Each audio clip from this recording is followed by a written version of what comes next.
You think you understand what it takes to survive a zombie apocalypse, but let me start with a truth that shatters almost every survival fantasy. Most people won't die from zombies. They'll die from the mistakes they never even realized they were making. In the first chaotic hours, you won't be fighting hordes or hunting for weapons. You'll be fighting something far more ordinary and far more lethal than you expect. Water. Not the lack of zombies, not the lack of bullets. Water. The very thing everyone assumes will be the easiest resource to secure becomes the first silent killer. And here's the twist almost nobody sees coming. Your instincts will betray you. Your brain will tell you to run for canned food, energy bars, anything edible. But emergency planners have warned for decades that this thinking is completely backwards. You can survive weeks without food, but only about 3 days without water. 3 days. Yet what do most people do the moment chaos erupts? They grab a few water bottles from the kitchen and think they've bought themselves time. In reality, they've bought a countdown, because the apocalypse isn't just about thirst, it's about contamination. After any major disaster, authorities always issue the same warning: do not trust tap water, well water, or even natural streams unless you can treat them properly. Water becomes a delivery system for disease, spreading illness faster than zombies spread bites. So ask yourself right now, if the world collapsed tonight, do you actually know where your safe water would come from tomorrow? Or would you already be on your way to becoming one of the first casualties, long before the dead even found you? If water is the first thing people underestimate, then water safety is the second. Most survivors imagine that as long as they can find any stream, faucet, or abandoned bottle, they'll be fine. But in a real apocalypse, water and safe water become two completely different things. Contamination spreads instantly when infrastructure collapses. Tap water that once flowed clean can turn dangerous within hours if treatment plants shut down. Wells can be compromised by flooding, ruptured sewage lines, or even decomposing bodies. Natural sources, lakes, ponds, rivers, carry bacteria, parasites, and chemical runoff even in normal times. In a zombie apocalypse, when bodies, waste, and debris accumulate everywhere, these risks multiply. That's why boiling water is considered the gold standard. Bring it to a rolling boil for at least 1 full minute. But here's the dilemma no one thinks about. Boiling requires fuel, wood, gas, propane, and fuel requires time, stability, and a place safe enough to use fire without drawing attention. A rolling boil means heat, smoke, and light. And in a world where silence is survival, even small signals can get you killed. You'll need at least 1 gallon of water per person per day just for basic survival, and significantly more if you're cleaning wounds, cooking, or staying active. Do you actually have the supplies to purify that much daily? Most people don't. Most never will. And this is where reality hits hardest. Dehydration is fast, unforgiving, and invisible until it's too late. The apocalypse doesn't need a horde of zombies to kill you. It just needs a single cup of dirty water. Once you realize how difficult safe water truly is, your next instinct will be to rely on something familiar, something powerful, something that feels like control in a collapsing world, a generator. In every movie, survivors flip a switch and the lights come back on, refrigerators hum, and hope briefly feels possible. But in reality, that comforting rumble coming from your basement is not salvation. It's a death sentence with an engine.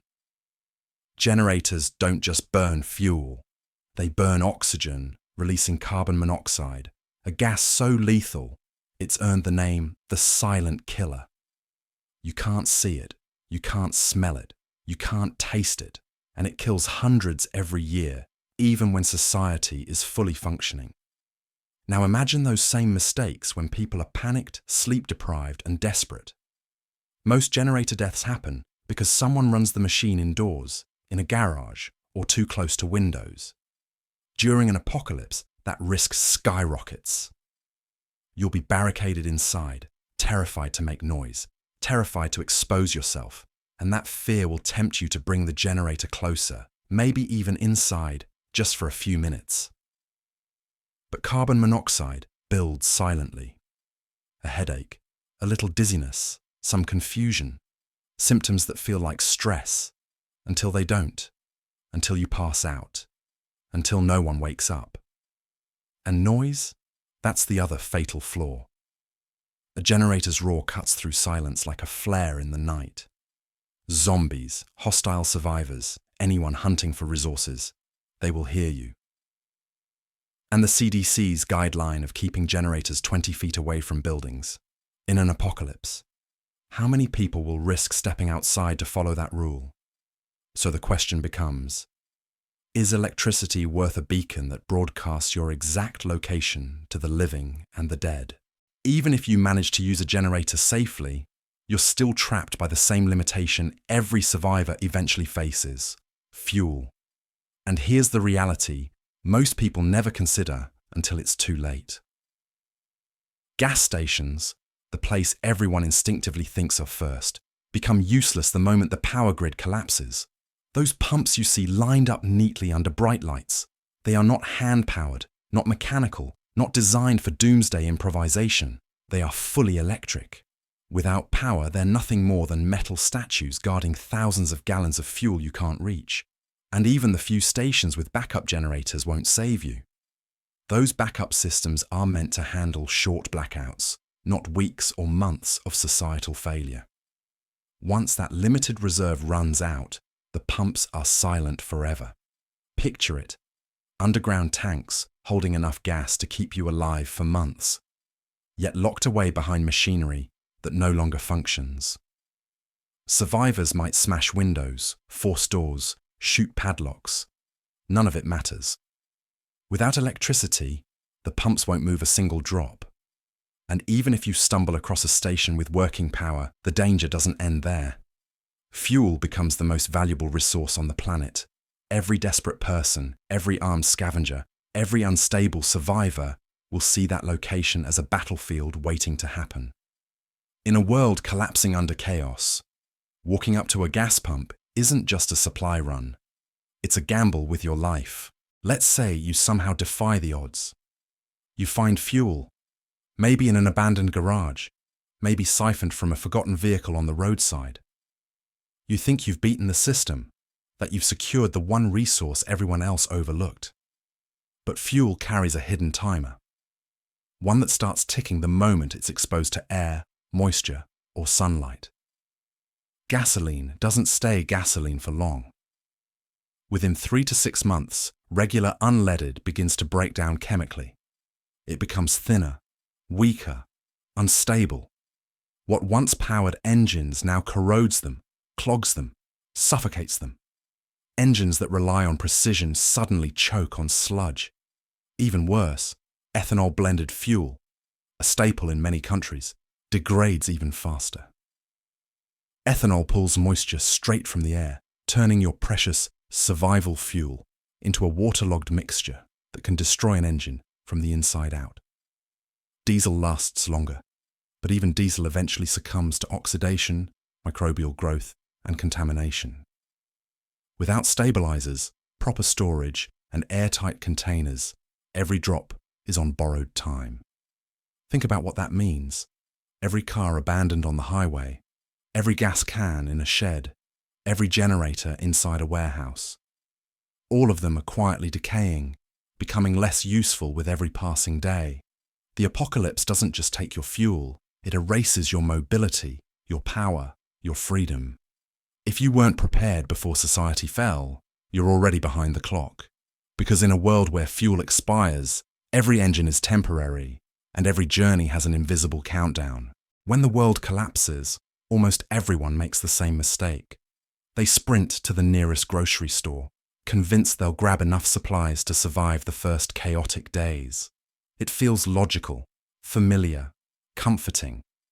But that instinct is exactly what turns supermarkets into death traps.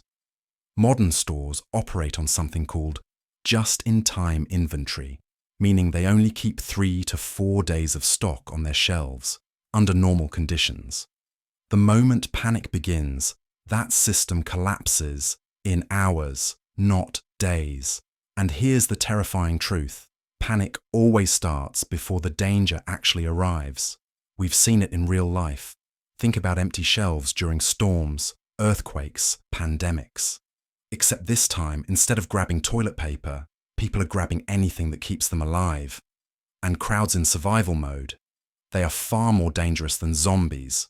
In 2008, a Walmart employee was trampled to death by shoppers rushing for Black Friday deals. That was for discounted electronics. Now imagine the same energy when people believe their lives depend on the items inside. You're not just fighting for supplies, you're fighting against thousands of desperate, terrified humans who will shove, claw, crush, or attack if they think you're standing between them and survival. And once the shelves are empty, the danger doesn't disappear. The store remains a magnet for armed scavengers, looters, and anyone willing to fight for scraps. It becomes a place where violence lingers in the air, long after the food is gone. Smart survivors don't go where the crowds go. They think smaller. Pharmacies, break rooms, school cafeterias, forgotten storage closets. Because in the apocalypse, the obvious choice is the most dangerous one. And the grocery store is where many people meet their end before zombies ever get close. Movies have trained us to believe in noise as power. Gunshots echo heroically. Engines roar triumphantly. Survivors shout orders while mowing down hordes. But in a real apocalypse, sound isn't dramatic. It's deadly. The world without traffic, crowds, airplanes, and machinery becomes unnervingly silent. And in that silence, every noise you make becomes a beacon. A single gunshot reaches between 140 and 190 decibels, loud enough to cause instant hearing damage and loud enough to travel for miles when nothing else competes for space in the air. Imagine pulling a trigger and knowing that the sound you just made might be heard clearly by every zombie and every hostile survivor within a multi-mile radius. But the danger isn't limited to firearms. Once the world goes quiet, even the things you never thought about before become sonic betrayals. A car engine turning over, a generator coughing to life, wood being chopped, a dropped can rolling across a floor. Even normal conversation, especially inside homes built with thin drywall, can travel farther than you'd ever expect. Indoors, whispers become amplified. Footsteps echo through empty hallways. A single clumsy mistake can reveal your location. Military units train for noise discipline because sound kills more operators than bullets. Civilians, however, enter apocalypse scenarios with zero training and plenty of loud habits.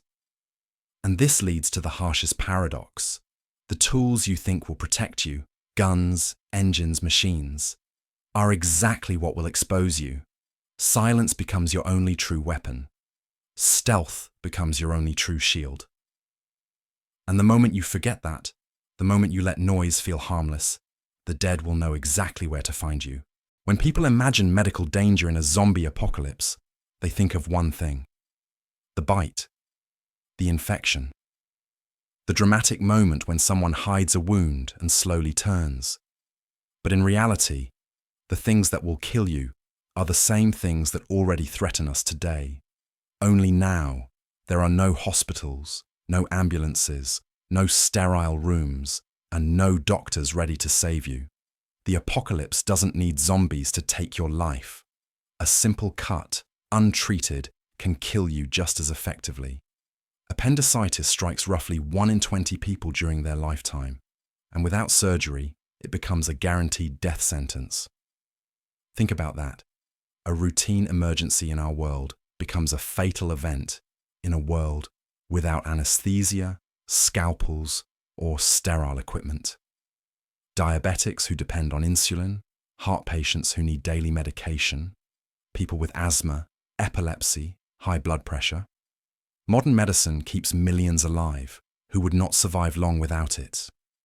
In normal life, you refill a prescription. In the apocalypse, every pill becomes a countdown. Infection becomes an ever-present threat. A rusty nail, an animal scratch, a burn, or a blister can turn into a festering wound when clean water and antibiotics run out. Even dental problems become catastrophic. An abscessed tooth, something easily treatable today, can spread infection through the bloodstream and kill you within days. And here's the grim twist. Caring for the injured exposes the entire group. Blood, fluids, weakness, noise, all of it draws danger. Every medical crisis becomes a strategic dilemma. Do you risk time and resources to save someone? Or do you accept that the apocalypse has no room for long recoveries? Surviving zombies is one thing. Surviving your own biology is another. Fire is one of humanity's oldest tools, but in a zombie apocalypse, it becomes one of the most unpredictable killers. People imagine barricading themselves inside a secure building, sealing doors, covering windows, stacking supplies, and finally catching their breath. But all it takes is one accident, a candle tipping over, a pan left on a makeshift stove, a heater malfunctioning, and that safe haven becomes a furnace. Modern homes burn far faster than most people realize. Synthetic materials, plastics, and lightweight construction create conditions where a room can reach flash over the moment everything ignites at once, in under 5 minutes. In the old days, you had nearly half an hour before flames consumed a room. Today, you barely have time to react. And in the apocalypse, reaction is all you have. There are no firefighters racing to help you, no emergency lines, no hydrants, no neighbours calling for assistance. Once flames take hold, you face two choices: extinguish the fire immediately or abandon your shelter entirely. Both are deadly. Fire extinguishers run out fast. Batteries in smoke detectors die. Stairwells fill with heat and toxic gases in seconds. Escape routes may be blocked or compromised. And even if you get out, you're exposed, visible, vulnerable, and potentially surrounded. Apartment buildings, tightly packed neighbourhoods, and shared walls turn single fires into chain reactions. A spark on one floor can become a wall of flame across an entire block. In a world without emergency services, fire doesn't just threaten your shelter, it erases it. Most people imagine zombie apocalypses taking place under clear skies, warm sunlight, and perfect visibility. But reality doesn't wait for good weather. Winter is a far deadlier enemy than the undead could ever hope to be. Cold strips away strength, drains energy, slows thought, and turns simple mistakes into fatal ones. Without modern heating systems, many regions instantly become uninhabitable. Hypothermia doesn't require blizzards or Arctic conditions.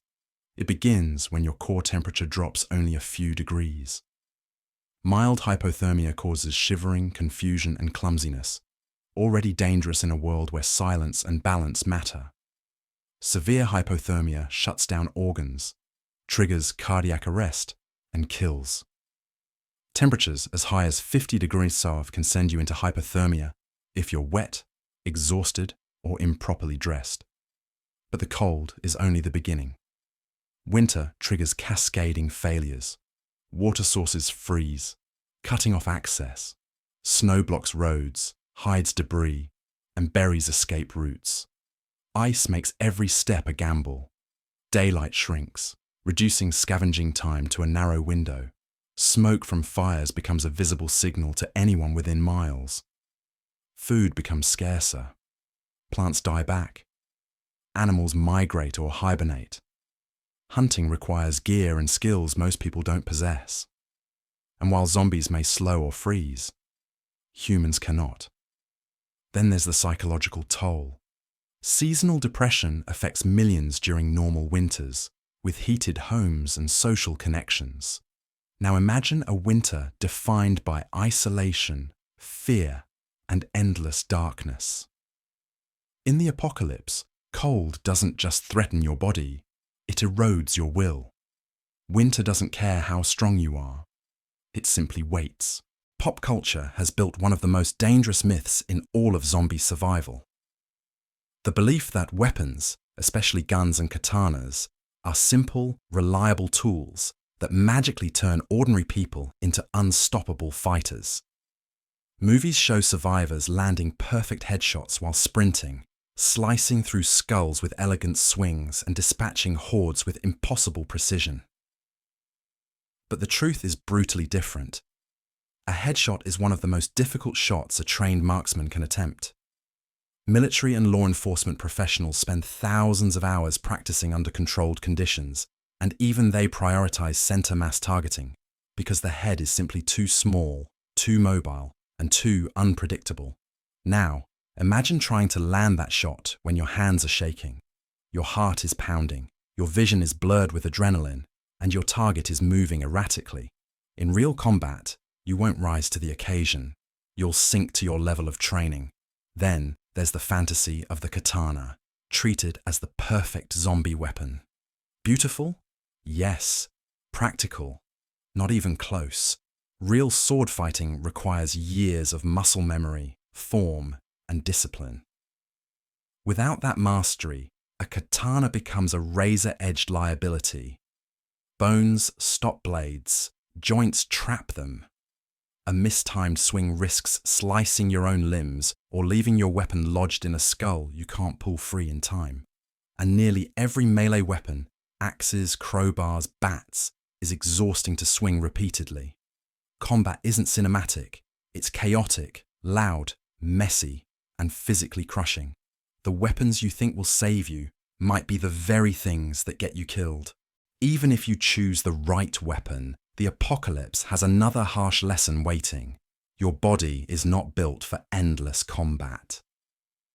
Movies make it look effortless. Heroes swinging axes for hours, firing guns without recoil fatigue, sprinting, stabbing, and smashing like exhaustion doesn't exist.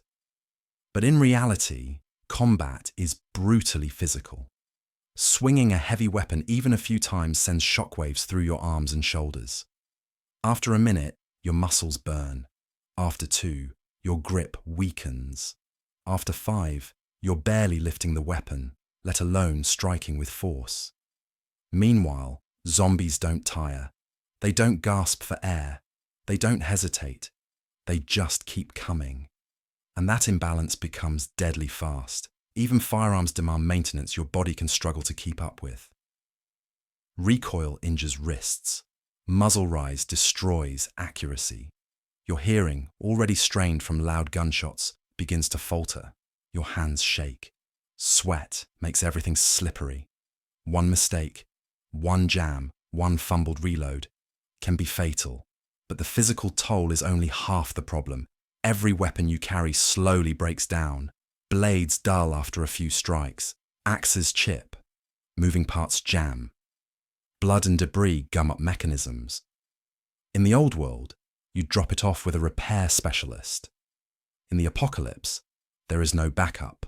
Only you, your skills, and whatever crude tools you can scavenge.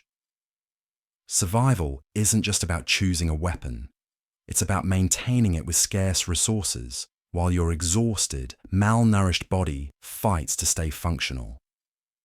The apocalypse won't kill you through drama. It will kill you through slow, grinding strain.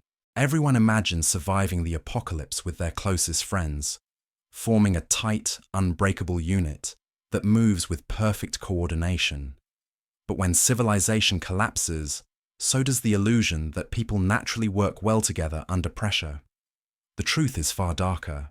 Stress reshapes personalities, fear warps judgment, and scarcity exposes fractures in even the strongest relationships. The friend who always joked through difficult moments may panic when real danger arrives. The quiet one you barely noticed might suddenly become the only person thinking clearly. The person you trusted most could start making reckless decisions because hunger, exhaustion, or desperation pushes them past their limits. And that's before resources start running out. Survival forces choices that tear groups apart. Who gets the last clean bandage? Who eats the final can of food? Who is strong enough to take risks? And who becomes a burden?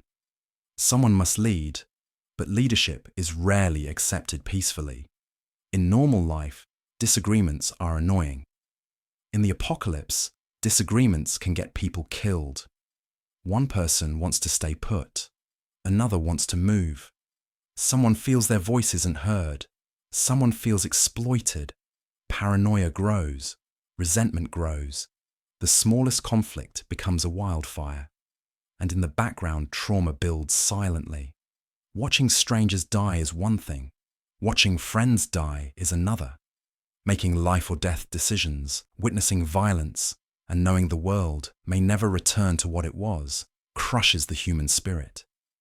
Depression, anxiety, and PTSD don't disappear because the world ended. They intensify. Groups don't just fall apart because of danger. They fall apart because humans were never built for endless fear. In the apocalypse, people aren't just allies or enemies. They are unpredictable variables. Every fantasy about surviving a zombie apocalypse eventually reaches the same dramatic moment. Someone in the group gets bitten. Movies frame it as a clean, decisive event. The group exchanges grim looks, the music swells, and the hard but necessary choice is made. But real human emotion doesn't follow movie logic. In reality, the bite isn't just a threat. It's a moral and psychological catastrophe. No one is ready to kill a friend they've known for years. No one is ready to shoot a sibling, a spouse, or a child. Even when the infection is undeniable, denial becomes stronger than logic. Someone insists the wound might not be that bad. Another swears they can slow the infection. Someone else suggests tying the person up just until we're sure. And suddenly the group isn't fighting zombies. They're fighting each other. Hope becomes a weapon. Love becomes a liability. Grief becomes a distraction that puts everyone at risk. People will gamble the entire group's survival just to avoid losing someone they care about. Some will hide their wounds. Some will lie. Some will run. And some will turn on anyone who suggests doing what needs to be done. The infection spreads not just through blood, but through emotion, denial, and fear. The real danger isn't the bite itself, it's what the bite does to the living. In the apocalypse, the dead aren't the only ones who can turn on you. People love to imagine empty stores as treasure troves waiting to be claimed, as if the apocalypse suddenly turns every building into a free-for-all survival buffet. But this fantasy collapses the moment you step into the real world of scavenging, because the truth is simple and terrifying. You are not the only one with that idea. And other survivors are far more dangerous than zombies will ever be. Zombies are predictable. They follow sound, movement, instinct. Humans follow desperation, hunger, greed, and fear. That makes them strategic, deceptive, and violently competitive. Any place with even a hint of supplies, pharmacies, hardware stores, gas stations, instantly becomes contested territory.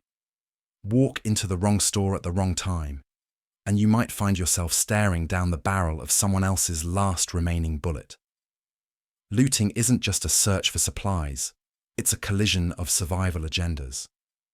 Some survivors will defend their territory aggressively. Others will ambush newcomers. Others will stalk scavengers back to their shelters.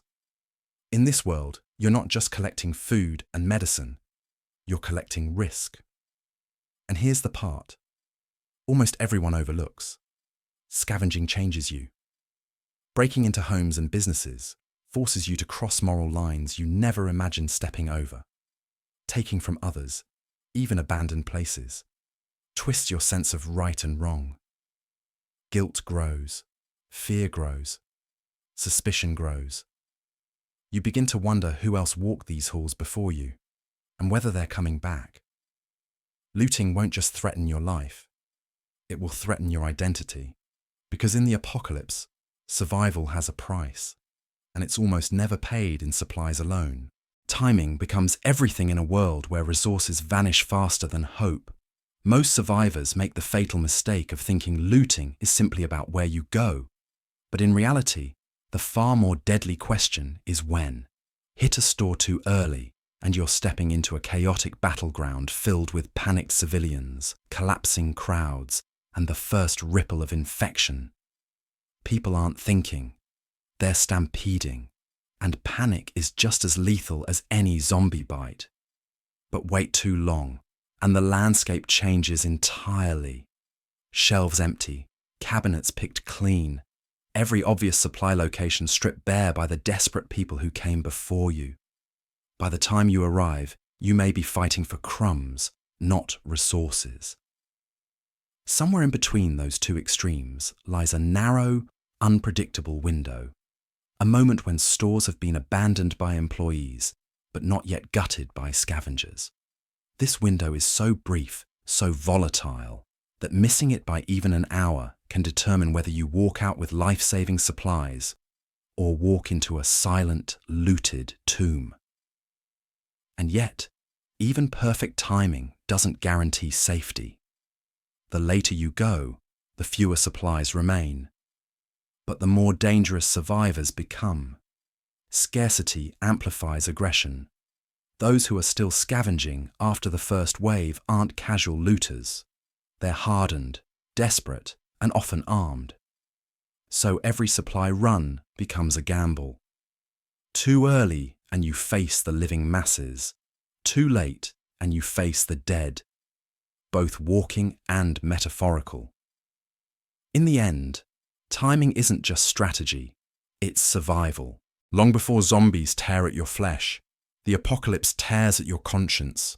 Looting isn't just a physical act, it's a psychological transformation, one that happens slowly, silently, and often without you realizing it. At first, breaking into a store feels justified. Society is gone, no one is coming back. You tell yourself you're simply taking what you need to live, but then you enter a home. A child's toy sits on the floor. A half-finished meal rests on a table. Family photos still hang on the wall. Suddenly, you're not looting a building. You're looting a life that existed just days before. And something inside you shifts. You start wondering who lived there, where they went, whether they're still alive, whether they might return. Every drawer you open feels like a violation. Every item you take feels like stealing from ghosts. Over time, guilt mutates into numbness. Numbness mutates into suspicion. You start assuming every house is occupied by someone who might come back angry, desperate, armed. You begin checking shadows, listening for footsteps, expecting retaliation for a crime you convinced yourself wasn't really a crime. Worst of all, you begin to question yourself. What are you becoming? What lines are left to cross? In the apocalypse, the world outside isn't the only thing decaying. Your morality decays with it, piece by piece. Surviving the first weeks of a zombie apocalypse is one thing. Surviving the first years is something entirely different. Almost every survival fantasy collapses when people realize how deeply they rely on modern systems. Systems that vanish overnight. Once the last can of food is eaten and the final box of supplies is emptied, the apocalypse shifts into a new phase, one far more demanding than running or fighting: sustainability. Long-term survival means becoming something humanity hasn't needed to be for generations, completely self-sufficient. Agriculture becomes the backbone of existence, knowing which plants are edible, which seeds can be saved, how to rotate crops, how to preserve food for winter. None of this knowledge is instinctive. Most people today can't identify common edible plants, let alone distinguish safe herbs from poisonous lookalikes. And farming isn't just planting seeds. It requires soil management, pest control, irrigation, and tools that must be maintained without access to hardware stores or repair shops. Speaking of tools, Every piece of equipment you use slowly breaks down. Metal rusts, blades dull, moving parts seize. Without industrial manufacturing, every tool becomes irreplaceable unless you know how to repair or recreate it from scavenged materials. Then there's medicine. When antibiotics run out, when sterile bandages are gone, when injuries require treatment beyond basic first aid, long-term survival demands a level of medical knowledge most groups simply won't have. Even education becomes a survival task. Children must be taught reading, mathematics, skills, or the next generation collapses before it begins. The apocalypse doesn't just challenge your strength. It challenges your ability to rebuild a miniature civilization with nothing but determination and whatever scraps the old world left behind. Tools are the quiet heartbeat of survival. In everyday life, we barely think about them. A screwdriver here, a hammer there, a kitchen knife that's always sharp because we can replace it the moment it dulls. But in the apocalypse, every tool becomes a lifeline, and every lifeline comes with an expiration date. Metal rusts, hinges seize, handles splinter, blades lose their edge after just a few uses. Without stores, workshops, or factories, even the simplest items begin a slow march toward failure. And that's where the real challenge begins. You don't just need tools, you need the ability to maintain them. Sharpening blades, oiling moving parts, forging replacements, scavenging compatible components. These skills become as essential as food and shelter. A broken saw isn't an inconvenience. It's the difference between repairing your defenses or watching them collapse. A jammed mechanism isn't annoying. It's a potential death sentence when speed and silence matter. Even improvisation becomes a survival art. Turning scrap metal into makeshift tools, repurposing abandoned household items, crafting gear from whatever debris the old world leaves behind. And each piece of equipment requires constant care. Neglect a tool for even a few days in damp weather, and it may become useless forever. In the pre-apocalypse world, you replace things. In the apocalypse, you resurrect them. Because once your tools die, your autonomy dies with them. And you become another survivor waiting helplessly for the world to eat you alive. Cars feel like the ultimate survival tool. Fast, armored, powerful, and capable of turning distance into safety. In every apocalypse fantasy, survivors jump into a vehicle, hit the gas, and disappear into freedom. But the truth is far more unforgiving. Vehicles don't make you invincible. They make you dependent. Modern cars are miracles of engineering, but they're also fragile ecosystems of electronics, sensors, and specialized parts. Without fuel, they're useless. Without maintenance, they're temporary. And without quiet roads, they're traps on wheels. Even if you have gas, remember, car batteries die. Tires wear down or puncture easily when broken glass, metal debris, and abandoned wreckage litter the streets. One sharp piece of rubble can strand you miles from shelter. Engines need oil changes, belts crack, air filters clog, fluids leak. These aren't inconveniences, they're breakdown points. And in the apocalypse, a breakdown isn't a costly repair, it's a death sentence. Noise is another enemy. A running engine can be heard across wide, empty landscapes. In a silent world, even starting a car broadcasts your position to anyone, or anything, listening.